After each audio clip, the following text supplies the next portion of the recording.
Commissioner Lean, Here. Chairman West, Here. Commissioner McCann, He's hunting. He's guiding. let's see here, Commissioner Sheffield, Here. Commissioner McClarty. We have a quorum. Go. Yeah, I need a motion for the approval of the agenda. I move to approve the agenda. Second. Roll call, please. Commissioner Lean, Yes. Chairman West, Yes. Commissioner Sheffield, Yes. Commissioner Smith Eisler. Yes. Motion passes. Need a motion for the approval of the June 12th regular meeting minutes.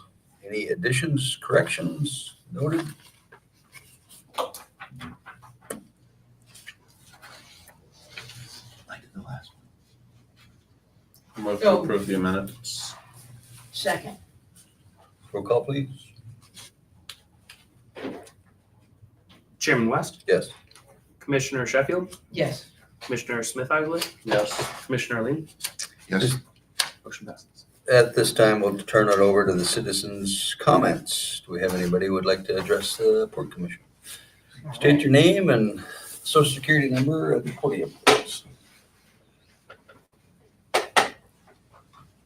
Hello, Anna Rose MacArthur, Marina Quirk. I would like to distribute to all of you this workshop report. It is from a marine traffic workshop that was held in January of last year, actually. It was finalized this summer after extensive review, and this is the first meeting we've had since then to distribute it. And it is a workshop report to map out the future of a project called Arctic Watch that maybe you've heard about. It's to create a sea traffic management system for the Bering Strait. As we are all very aware, vessel traffic is increasing through the Bering Strait, and Arctic Watch is a sea traffic management system that is led by the Marine Exchange of Alaska that does sea traffic management in other areas of Alaska and wants to bring those resources to the Bering Strait. Quirk is a partner on the project. And in January of 2024, delegates from 18 of the 20 tribes in the region, as well as delegates from the Eskimo Walrus Commission and the Bering Elders Group came together to talk about how it would be helpful to the region and what would be useful and how to make shipping safer and meet the needs for the coastal communities. And so I wanted to distribute this report. Happy to also answer questions. This is available in a digital copy on arcticwatch.org as well. Thank you. Thank you. Thank you.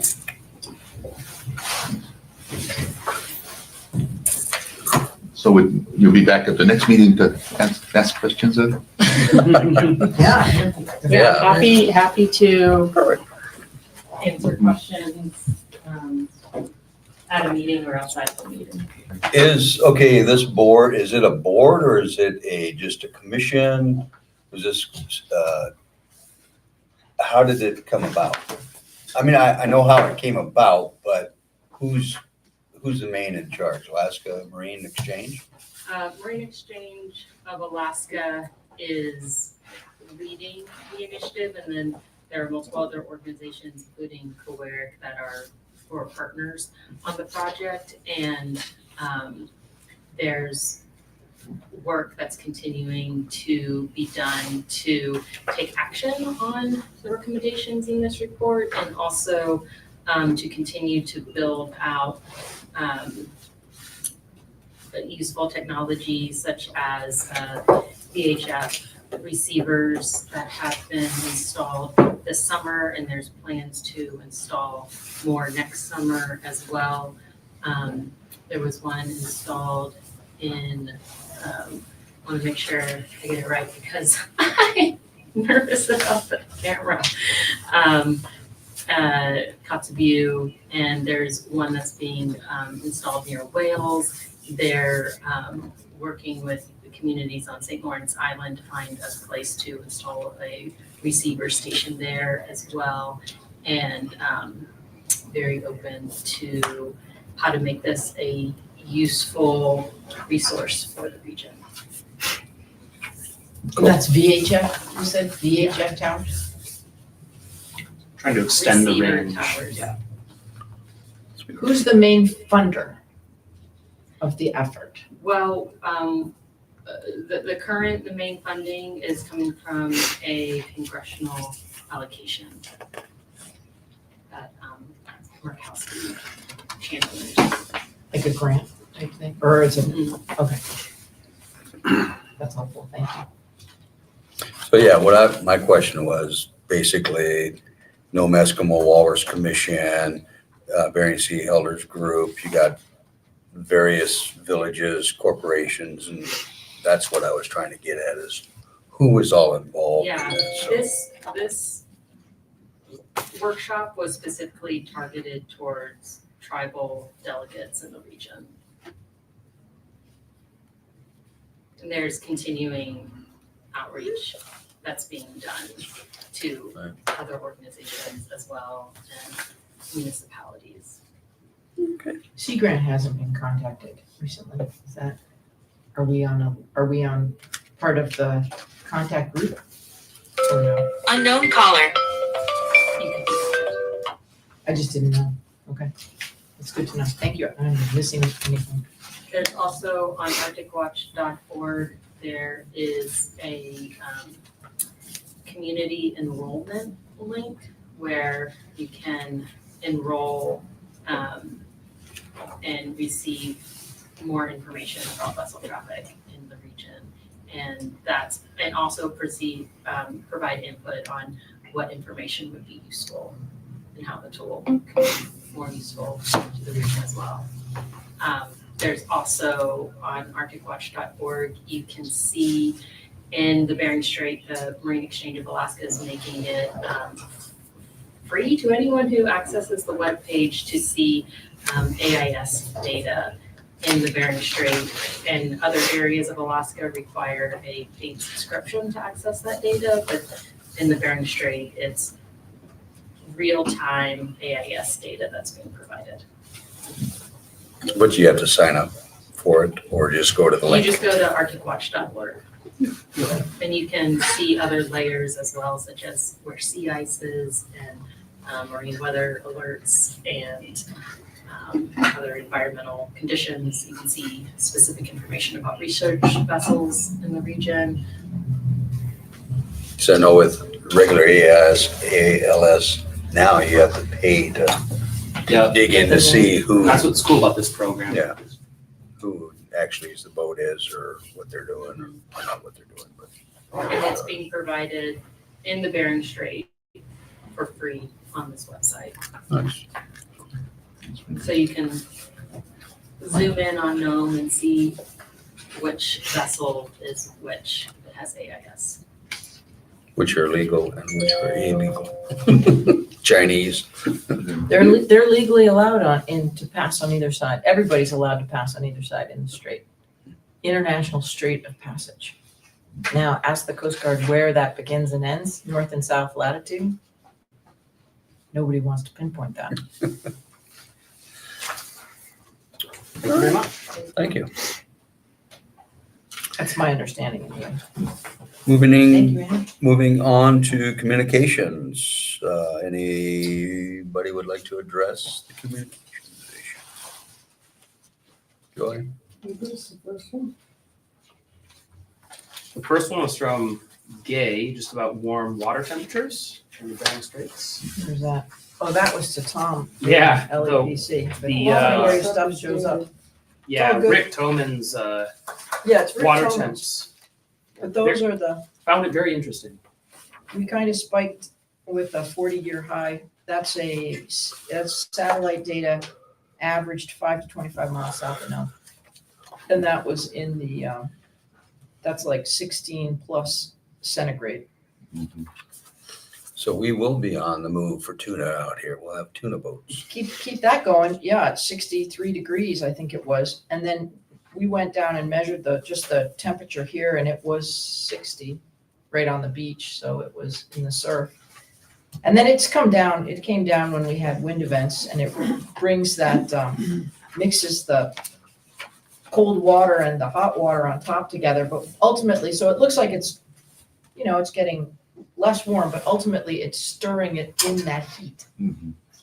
So we still, the temperature will drop, but it's just got a whole bunch of warm to deal with. So it makes it easier the next time too, if you get those kind of beautiful conditions we had, beautiful weather. 17C is lethal to salmon. Lethal? Start seeing. Yeah, I wonder, it seemed like this wasn't down deep into the water column, but at least at the surface it was. Juvenile salmon rough feed on the surface. Yeah. Yucky dude. Yikes. I don't know if you have anything else to add on to the list, Julie. The rest of them are sort of dated information. I'm sure everyone is aware of them. Port expansion was awarded on August 15 by the Army Corps, and prior to that, there was a press release the city did with the Vice Admiral Commandant came to Nome on August 9th. That was an excellent meeting held at the Pioneer Hall. Large contingent of folks that came in from both the committee, the Transportation Committee responsible for Coast Guard funding, as well as the Coast Guard delegation, members from D-17 and the Western Alaska District that used to be the Anchorage sector. Great meeting, and then that's followed by the city's press release after the Corps announced the award of the project. The city issued one, and then there's a little story from USA Today talking about Nome and the project and some entertaining comments, and I figured that, if we're gonna hit the major news wires, I may as well throw it in for folks to get a chuckle. Question, comment? Fire away. So I'm loving that we have the press releases in here. I'm just wondering, because we have KNOM, Nome Nugget, and our own regional media here. It might be good for the records to make sure that we capture our local media in our packets, if that's okay. Well, and we've captured all the stories about the Port Expansion Project Award in the project files. But because historically, when we've included the local stories, we've had comments about, everybody reads the local stories. So we try to capture things that aren't circulating locally. We can reincorporate the local stories as well if everyone wants to start seeing them again. But I remember there were a few comments about that since everyone at the table sees those too. But we could certainly have them back in. Sure. I would add them back in just as a record for people going back to these at some point in time. That's helpful. That would be helpful if I was looking backward. Because it gives like at that commandant meeting, And for that, I don't know, I was glad to be invited, but there was no pre-warning that the commandant, I think you said there's some VIPs, I received a text. And I just wondered if you were going to represent in that level of, and there was some objective too. I think they wanted to hear from us on how we felt about, I think they asked, bring your statements regarding the military and the port. And so I did speak up, but I was having to rush real fast and not have something already in place. So if there's a meeting that's including that level of Coast Guard leadership, it would be great to be forewarned a little bit earlier, if possible. No bad, I understand things happen last minute, but if possible in the future, I appreciate being there. If there's a main objective and or a sort of a heads up as to the level of the leadership that's going to be there, that would be really helpful if we're supposed to be representing the port at a meeting like that. We weren't privy to what was requested about the statements about the military. That wasn't part of the invite to the city and the request to host. There was very little info Okay, on that meeting. It was kind of last minute too, wasn't it? Yeah, it Was I it? mean, it was Okay. just boom, Yeah. boom, and it, well, I appreciate, And I'm threw it glad together. I'm glad we could all go, and hopefully I said something that made sense, but yeah, just for the future, that would be awesome. Thank you so much. moving right along to commissioner updates.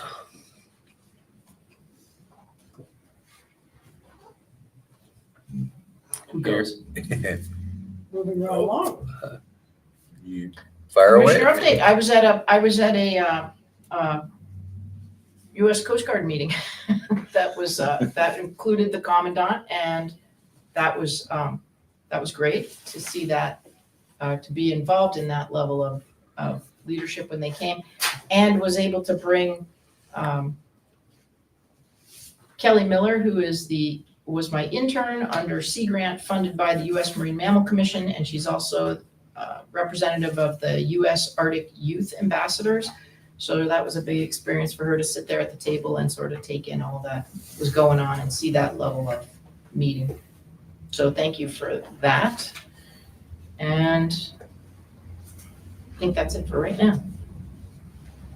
Any other commissioners have a update? Moving right along to the harbor master report.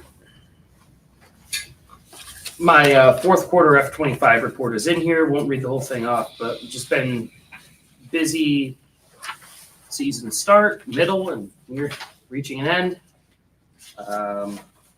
We hired Lucas Marvin as our assistant or a dock watch for the season, and he did great working with us. He has interest in coming back next season.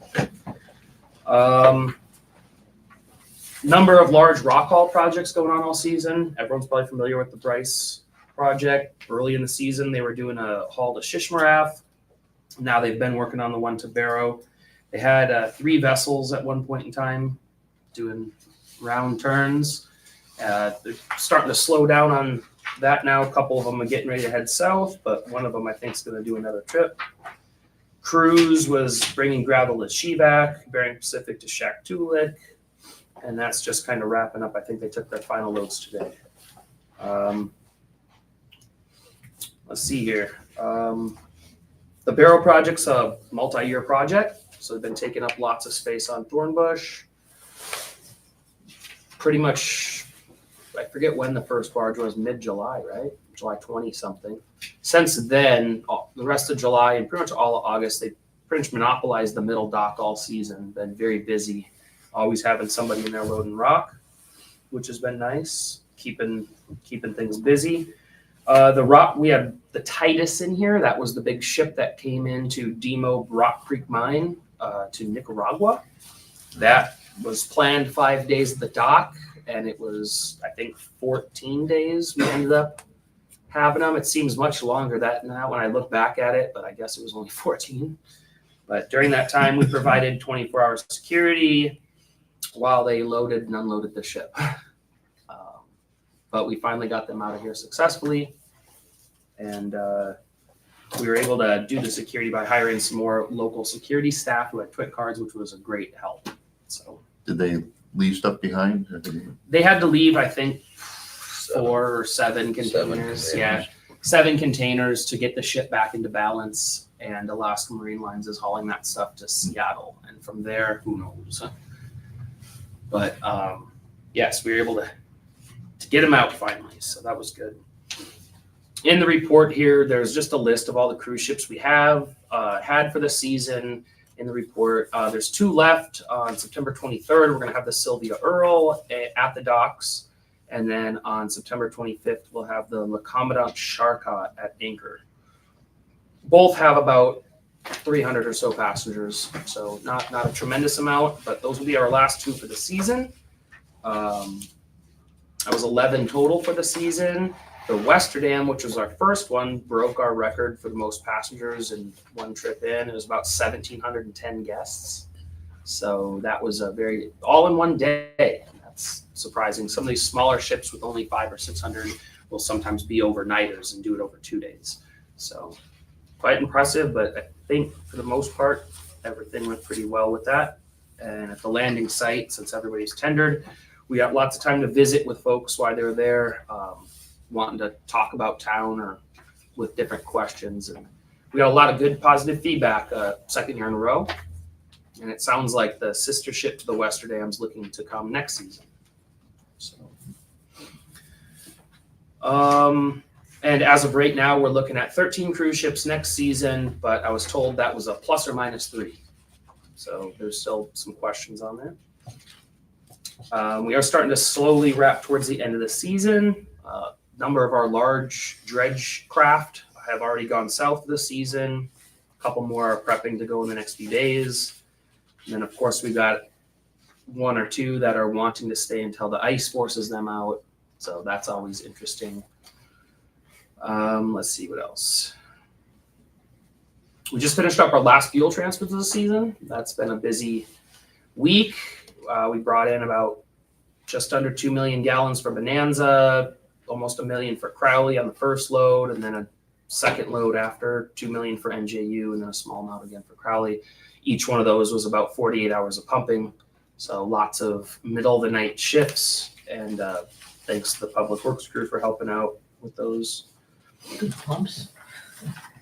Yeah, somebody has to stay down with the header at all times. So, and then it's kind of late in the season for it, but this spring we conducted a condition survey on our floating docks. I've been looking at the coatings and nursing those along over years, and wanted to get somebody else to get a good look at them. They passed the inspection, steel pontoons, coating, deck, everything.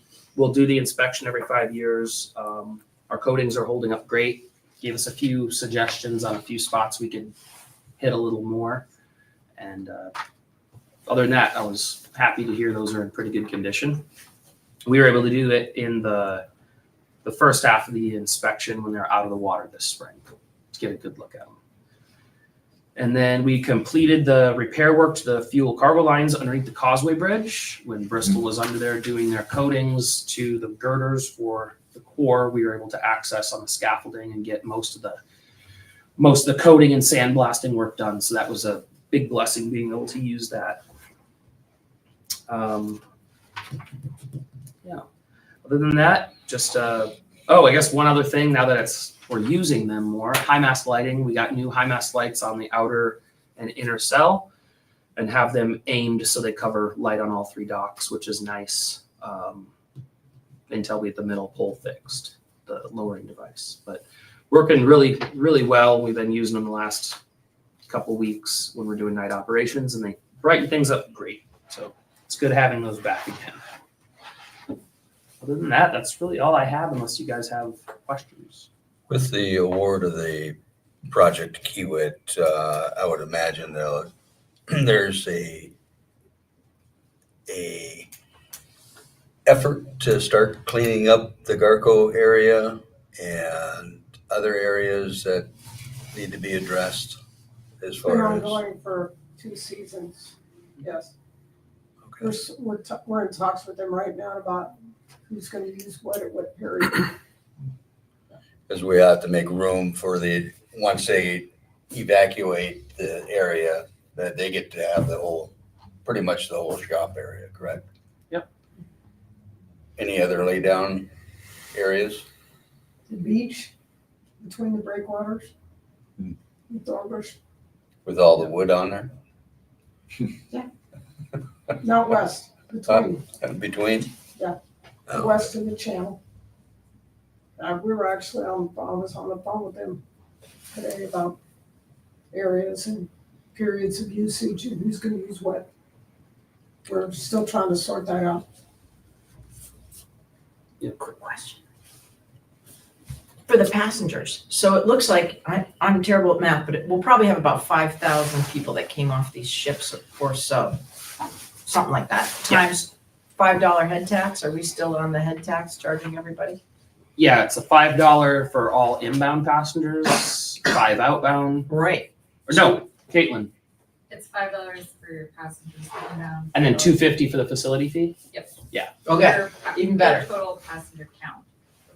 So if a ship brings 500 in, brings a different 500 out, and they had 1,000 here total, they're gonna get a multitude of fees. There we go. Versus some just come in, same passengers come in and out, we just charge them one time. once. So given that, that money goes to port improvements, right? That goes to a Mhm. special thing. Did we spend that last year, or are we just adding this rolling it into In an account Previous years, it hasn't been very much? a tremendous amount. We're getting to the point where, yeah, we'll have to bring that around the table and Yeah. decide what we wanna do. Yep, okay, that sounds great. I always wondered where those, since we did that, I can't remember if we've gotten anything out of it, like we were gonna do signage or a porta potty or whatever it was.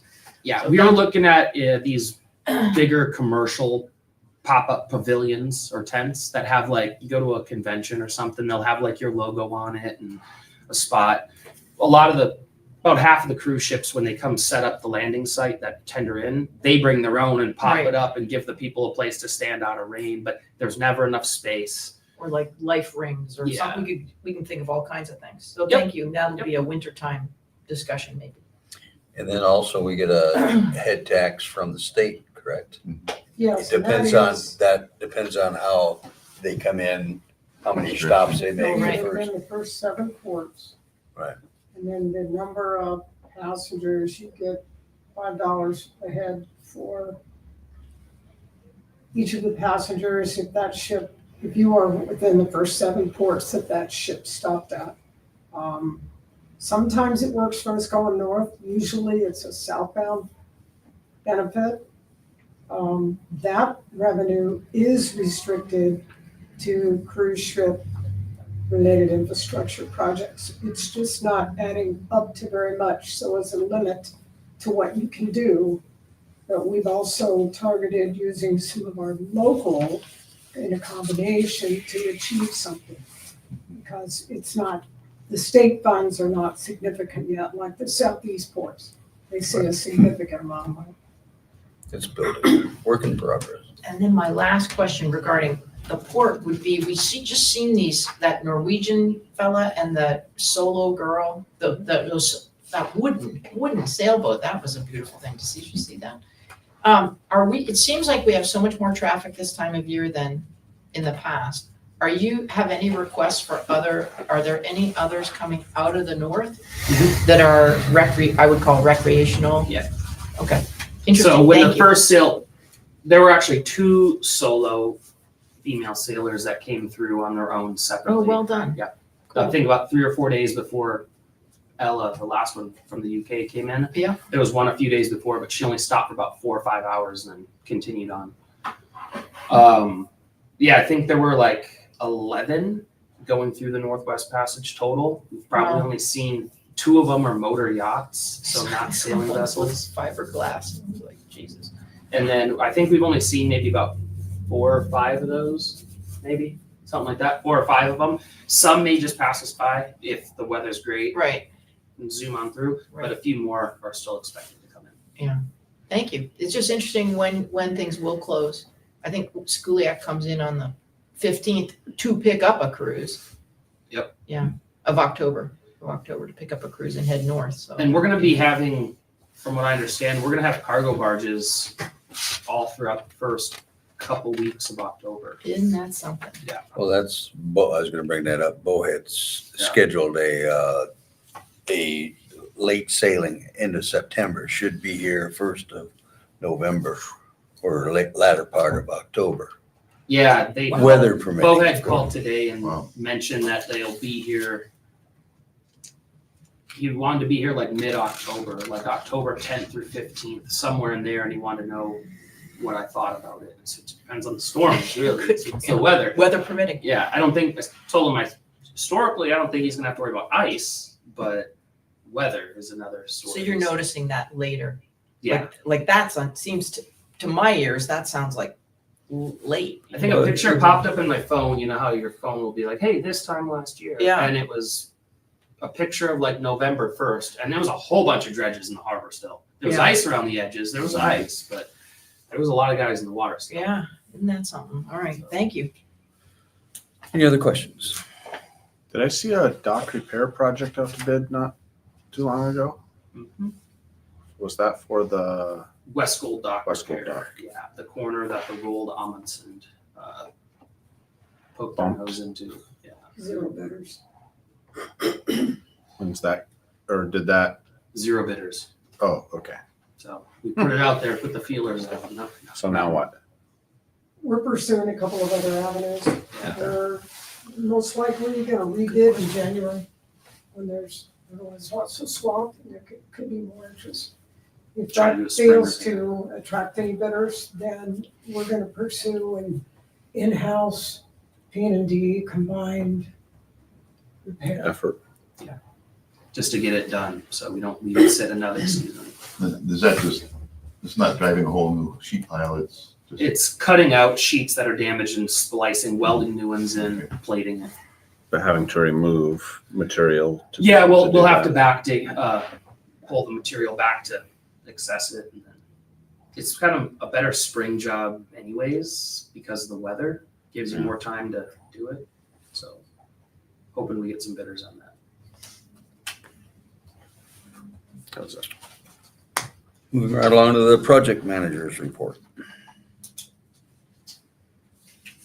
On the first report for August, even though it's dated, I can touch on a couple of items.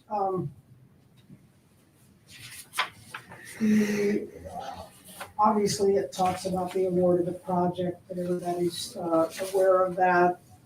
On the Snake River Morgue Facility, the grant that was awarded by USDOT, we are still working with that granting agency to facilitate the pre-award requirements. And then once those are complete, we will sign the grant agreement. And the Cape Nome, in this August report, I let everyone know that the Cape Nome jetty repair from the Merbach storm was completed by the end of July. I believe 21 July was the inspection. Everything met with the engineer's approval, and that project was deemed 100% complete. I'm working with the finance office now to finalize the closeout documents and get all of the costs submitted to FEMA for reimbursement. There are still a couple of projects that are hanging out from the Merbach storm. And we have extensions for those, and we're on track with the items that FEMA needs and the work that remains to be done to finish all of those. We expect everything to be complete by probably August 15 of next summer. So the September report, I can say that the port expansion project is currently in the phase of contractors submitting requests for information and their project submittals that will be reviewed by the Corps and the P&D city's LSF designers, which is P&D, for review and response. That will continue for likely a couple of months while we work through all of those requirements. And in lieu of that, we are executing a contract amendment with P&D to provide responses to that level. The next phase for P&D's efforts will be the inspection during sheet pile construction. And the West Nome Tank Farm, I think I indicated here in the September report that there was another hiccup with the Air Force requesting that some language be changed, basically a citation of Alaska statute be added. So the city re-signed the documents and sent them in. Right now, they are in front of the Air Force leadership for signature. And once that is done, it will be sent to DEC for their final approval, and then the final conveyance has been fully executed and we own the property. It's been a After battle. 10 years. Yeah, it's been a battle. Yep, after 10 years. And that's all I have, Mr. Chair, unless there are any questions. Questions? Fire away. Are we gonna see any sort of staging by Kiewit, or anything Kiewit. like Kiewit? Kiewit. Kiewit. Kiewit. Wit. Kiewit. keep it. I had it. Okay. You're I had it. good, All right. you're good. Yeah, I'm good. Okay. Are we gonna see any kind of staging or things like that over the course of the winter, or will they show up in the spring and Spring. springtime? They've got, there's equipment coming in for the quarry, but there won't be any local staging until spring. And I'm probably really behind on this one, but there was some sort of quote, I don't know, it's probably not the appropriate term, but a man camp that was supposed to be, is that Workforce camp, workforce camp? Thank you. Is that something that's being built, or does that happen next summer it's too? next year. Okay. They're gonna mobilize the Nome project in first part of next summer. Okay. Yeah. Thank you. Just curious. I see stuff. So, I mean, the quarry's working primarily to supply Nukiatic, but, I mean, it's the same crew gonna be doing quarry work for, Probably more people. Quite a few more, but yeah.